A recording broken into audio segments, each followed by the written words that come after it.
place where God moves among us. And you feel His power hovering over a place. I'm one of those folk who just think that every now and then we get to just be a little too familiar with God. We think that things are just supposed to be a certain kind of way.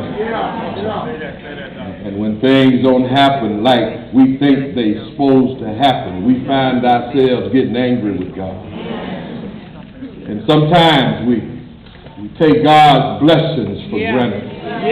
Yes, we do. We take His blessings for granted. We think that we just supposed to wake up in the morning. We think that we just supposed to have a roof over our head. We think that our children just supposed to act right.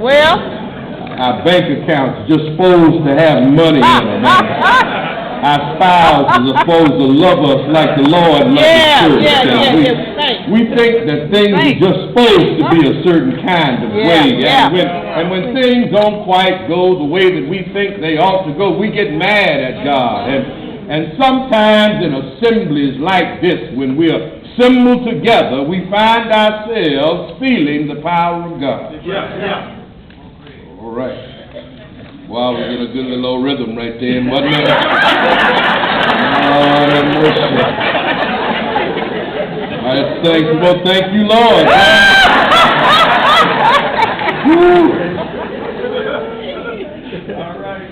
And it's times like these when we can come together in the name of God. And you strip away all of that stuff that ain't real, and you able to just come clean before God, and you feel His power as it rests on a place. I feel the power of God in this room. I might be all by myself, but I feel the power of God that's come into this room. And whenever God's power shows up, it's no telling what God can do among His people. I just believe that God is in this place. And I want to applaud Sister Carol. Amen. Oh yes. I might as well tell you that you're gonna have some haters. Amen. Already got them. You already. Amen. You're gonna have some folk who don't understand. Y'all all right this morning? I got a text. I'll be there in just a minute.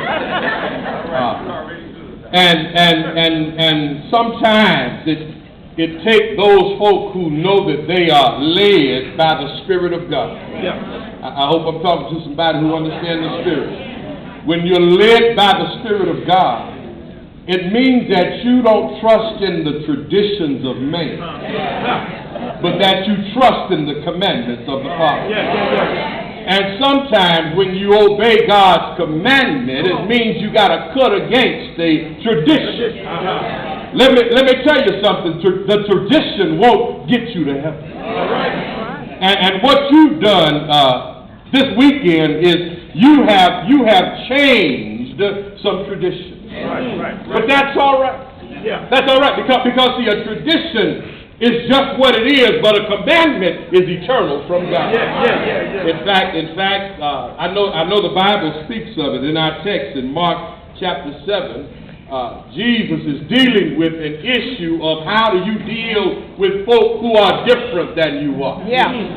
How do you relate to folk who are not quite like you are? What do you do when you're around folk who don't see things quite like you see them?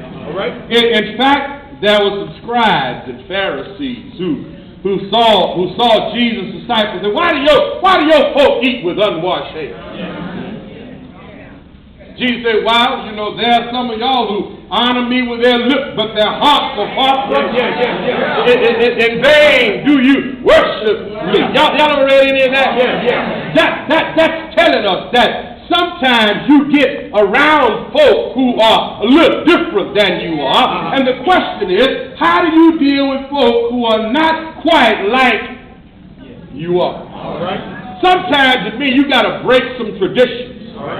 Sometimes it means you got to be willing to step out and take a chance trusting in God to do something among you. And that's what you've done this week. I've heard about how you've gone to the jailhouse. Yeah. Amen. I heard about how you did stuff for some homeless people. Yeah. Let me tell you something. God didn't put us here to sit back and knock on the Lord and soak up all of His blessings, but He put us here to go into all His world and carry His truth to a dying world. That's what you've done. I just want to tell you, I thank you for showing some of us how you can come together from all parts of this country and through your resources and talents for the glory of God. For the glory of God. So tell our applause. And don't grow weary in your well-doing. Amen. For in due season, God is going to lift you up. Yeah. He's going to glorify what you've done. He's going to take it and adorn it. But while we're here, how are we going to deal with those folk who just a little bit different than we? Y'all got time to give you a little bit. All right, brother. In Mark chapter 7, there's a beautiful story. There's a beautiful story in Mark chapter 7.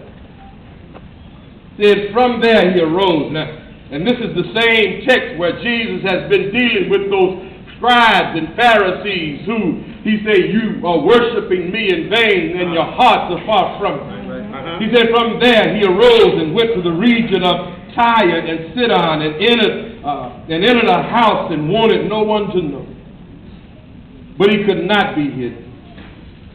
For a woman whose young daughter had an unclean spirit heard about him.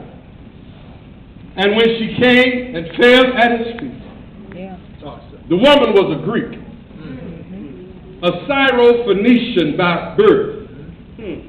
And she kept asking him to cast the demon out of her daughter. Mercy. But Jesus said to her, now notice this, let the children be filled first. All right. Yeah. For it is not good to take the children's bread and throw it to the little dogs.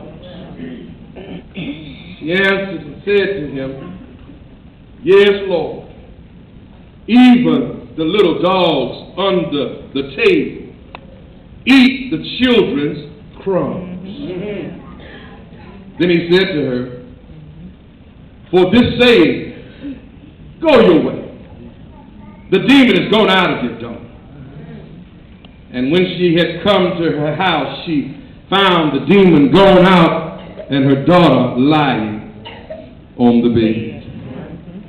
How do you deal with folk who are a little bit different than you are? I think you have to have the right spirit. And what Jesus is going to do is, Jesus is going to show us how to deal with somebody who's different than we are.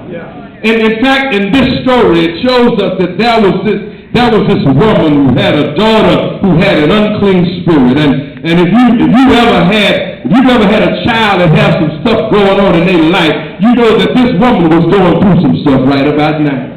If you've ever had your children to give you some issues, anybody ever had their child to cause them some problems while they were coming up? If you've ever had a child and a daughter, I have two daughters. And both of my daughters are close to my heart. And I can't imagine my daughters going through some stuff. And if my daughters were having some issues in their lives, their daddy going to have some issues in his life. If my daughters are having problems going on in their life, their daddy going to have some problems going on in his life. And here this woman, she got a daughter that has a demon. And she's heard, the Bible says she's heard about Jesus. She heard about what the Lord can do. She heard about His power. She heard about His goodness and His mercy and His kindness. And she knew that the Lord had the power to do something in her life. I might as well tell you right now, I just believe that there's somebody who walked in here this morning who needs to understand that whatever you're going through today, the Lord has the power to help you to get through whatever that is. I don't know what your issue might be. I don't know what your children, your daughter might be going through. I don't know what's affecting your heart right now. But I need you to understand that whatever it is, the Lord has the power to help you to deal with it. Here this woman is, she's determined to get to where the Lord is because she had a problem going on in her life. she has some stuff going on in her circumstance. Notice how she says it. It says in verse number 24, from there he arose and went into the region of Tyre and Sidon, and he entered a house and wanted no one to know about it. But he could not be hidden, for a woman had a young daughter who had an unclean spirit. And when she heard about it, she came and fell at his feet. The woman was a Greek, a Syrophoenician by birth, but she kept on asking him to cast the demon out of her daughter. This woman had 2 or 3 problems, and the first one is that she's a woman. She's a woman. And it had nothing to do with you. At that time, women just didn't address men in public. It was disrespectful for a woman to be in the presence of a man, but then she also had the wrong nationality. She was a Greek. she was on the wrong side of the social fence. She didn't have the right political stuff going on because she was a Syrophoenician by birth. She was a woman, wrong gender. She was a Greek, wrong nationality. She was a Syrophoenician, wrong faith. She was just all messed up, but she didn't let none of that stuff get in the way of her being in the presence of the Lord. Now, if we look at, y'all all right this morning? If we look at that in a modern sense, she was everything that we as Church of Christ folk are not. I don't want y'all to get mad at me. I know where I'm at. But she had a need that the Lord could meet, and Jesus was not going to allow her differences to keep her from getting what she needed. Let me tell you something, church. We've got to learn the very same thing. I'm going to slow down because I want you to see how this unfolds. All right. See, what this woman understood is that when you have a need, you come to Jesus just like you are. You got to come to the Lord just like you are. You come into His presence just like you are. You can't take it in the presence of the Lord. You got to come real. You got to come correct. You got to come just as you are. Notice how it happens. Look at verse number 27. But Jesus said to her, let the children be filled first. For it is not good to take the children's bread and throw it to the little dogs. Then she answered and said to him, yes, Lord, yet even the little dogs under the table eat the children's crumbs. Now, if I didn't know no better, I would say that the Lord just called this woman a dog. Anybody, let me talk about it. Y'all ain't acting. It looks like the Lord just called this woman a dog. But what I believe was really going on is I believe that Jesus was exaggerating what the disciples felt in their hearts. I believe that what the Lord was doing was playing out in front of them was really in their heart. We see it all the time. When we get after somebody, we get some cheerleaders behind us. Get it, tear them up, talk about it, tell the truth. Amen. Preach it up. Ooh, y'all are. And what Jesus was doing said, no, it ain't right to take the children's bread and throw it to them. And I can hear the disciples behind it telling Jesus. So much so that the woman had to keep on asking and asking for the Lord to deal with her daughter. Let me tell you something. That's the whole purpose that Jesus came into the world, was to deal with people just like this woman. So why would the Lord take this woman and treat her any differently than He's treated everybody else? Right. It ain't right to take the children's bread and throw it down to the little dogs. Now this woman said, okay, let me tell you something, Jesus. Come on, Craig. I might be a dog. Well. And I'll be whatever I gotta be. If it takes me being a dog for you to give me what I need, I'll be a dog.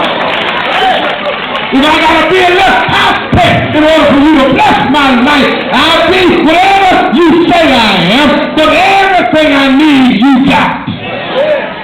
So if I got to be a dog, Lord, I'm a dog. Let me tell you something. I'll be a dog if it means that the Lord is going to bless my life. Let me be whatever he calls me because he has what I need. It ain't right to take the children's bread and throw them. She said, yeah, Lord.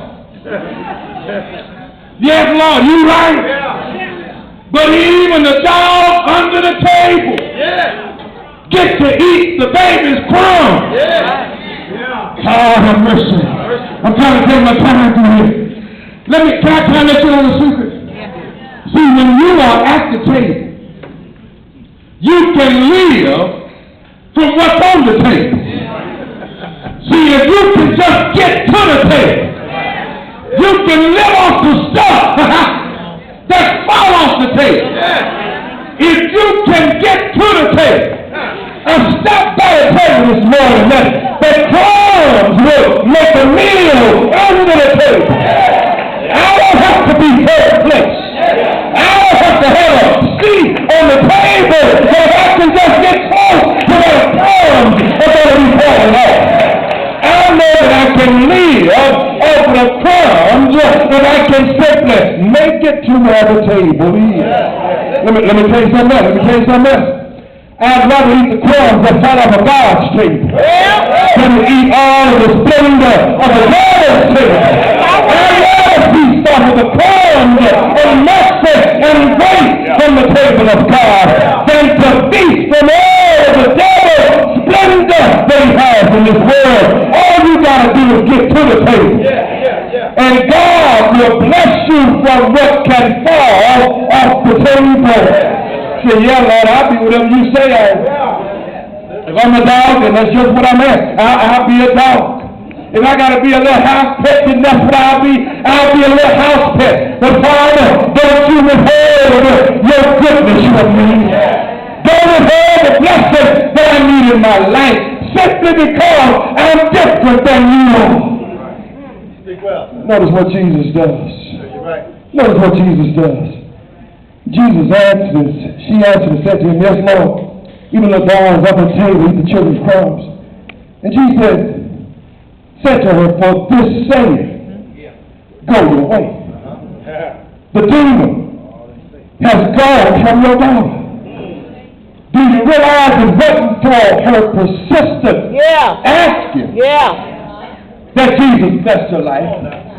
It was for the saying that whatever I gotta be, that's what I'll be.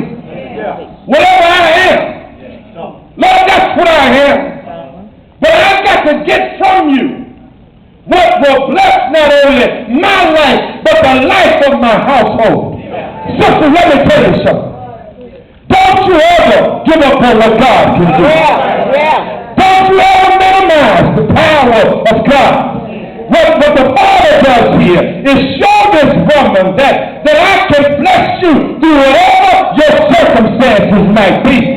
Don't you ever give up on God. Don't you ever give up on your blessing. You can hold out until God does something in your life. And stop by to tell you this morning that God is on his way to do something powerful in your life.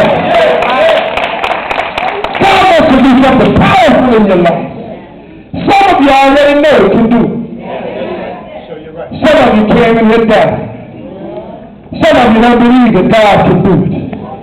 You sit here and you've watched his wondrous power work in some people's lives this weekend. And you feel powerful that God can do something powerful in your life. Let me give you a word as I get ready to go to my seat.